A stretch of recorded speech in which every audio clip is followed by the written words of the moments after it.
Assalamualaikum warahmatullahi wabarakatuh. Perkenalkan, nama saya Nika Nadianti dari Prodi Hukum Ekonomi Syariah dengan NIM 93120419 dalam mata kuliah advokasi. Di sini saya akan menjelaskan mengenai surat kuasa khusus dari bidang perdata, tata usaha negara, dan dalam bidang pidana. Langsung simak penjelasannya. Yang pertama, mengenai pengertian dari surat kuasa itu sendiri. Apa sih surat kuasa itu? Pengertian surat kuasa secara umum dapat dirujuk dari pasal 1792 KUH Perdata yang menyatakan bahwa pemberian kuasa ialah suatu persetujuan dengan mana seseorang tersebut dapat memberikan kekuasaan pada orang lain yang menerimanya untuk dan atas namanya menyelenggarakan suatu urusan. Nah, apabila dilihat dari cara terjadinya perjanjian pemberian kuasa ini dibedakan menjadi 6 macam, yaitu akta umum, surat di bawah tangan, lisan, diam-diam, cuma-cuma, kata khusus, dan umum. Dan hal tersebut tercantum dan sesuai dengan pasal 1793 sampai dengan pasal 1796 dalam Kitab Undang-Undang Hukum Perdata.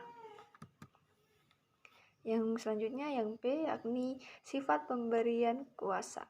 Sifat pemberian kuasa ini berdasarkan dalam Kitab Undang-Undang Hukum Perdata telah tercantum pada bab ke-16 tentang pemberian kuasa yang terdapat dalam pasal 1792 sampai 1819. Nah, pada pasal 1792 dan pasal 1793 ayat 1 Kitab Undang-Undang Hukum Perdata yang menyatakan bahwa pemberian kuasa selain didasarkan melalui persetujuan kedua belah pihak dapat dituangkan juga dalam bentuk akta autentik atau akta di bawah tangan maupun dengan lisan. Yang C, berakhirnya surat kuasa. Berakhirnya pemberian dari surat kuasa tersebut diatur dalam pasal 1813 sampai dengan pasal 1819 Kitab Undang-Undang Hukum Perdata yang disebabkan oleh beberapa hal. Di antaranya yakni yang pertama, ditariknya kembali surat kuasa oleh pemberi kuasa.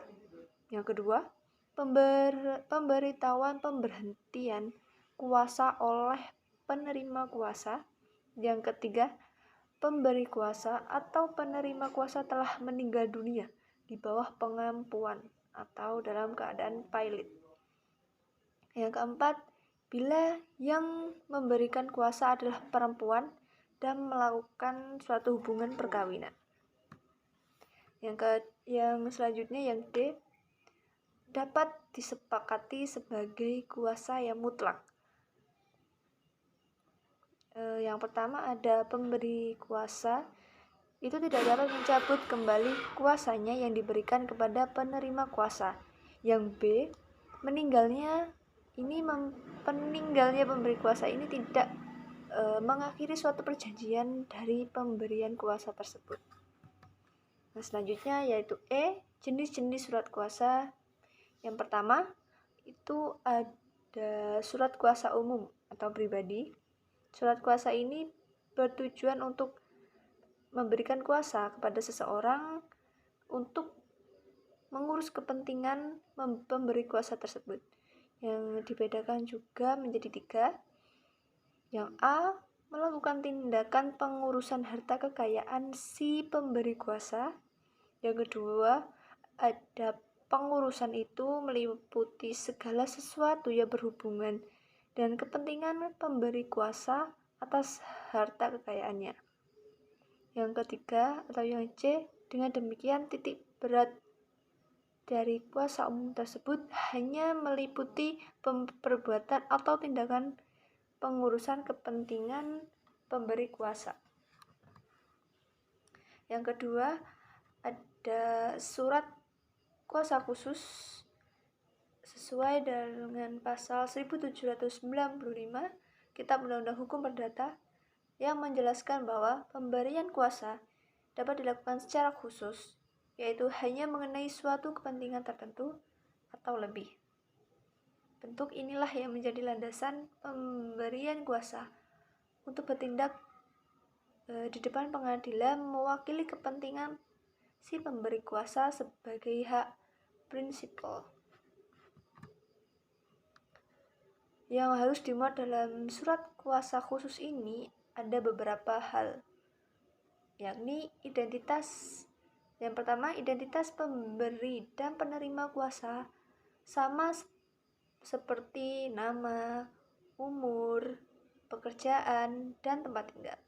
Yang selanjutnya, yang B, isi pokok dari sengketa perdata ini merujuk kepada kekhususan perkara apa saja, yaitu ada jual beli, masalah waris, masalah pernikahan atau perceraian, dan perbuatan melawan hukum lainnya. Yang ketiga atau yang C, rincian dari isi kuasa yang diberikan ini menunjuk pada suatu kekhususan isi kuasa dalam batas-batas tertentu. Yang D, yakni memuat hak secara substansi. Yang ketiga, ada surat kuasa mutlak. Surat kuasa mutlak ini ialah surat kuasa yang dibuat di muka notaris dengan tujuan untuk menghindari ketidakpastian pemberian kuasa yang dihubungkan dengan hak pemberi kuasa untuk dapat mencabut secara sepihak pada satu sisi, serta hak penerima kuasa untuk melepas secara sepihak pada sisi lain. Lalu lintas pergaulan hukum telah memperkenalkan dan membenarkan pemberian kuasa yang disebut dengan kuasa mutlak. Yang keempat, ada surat kuasa perantara.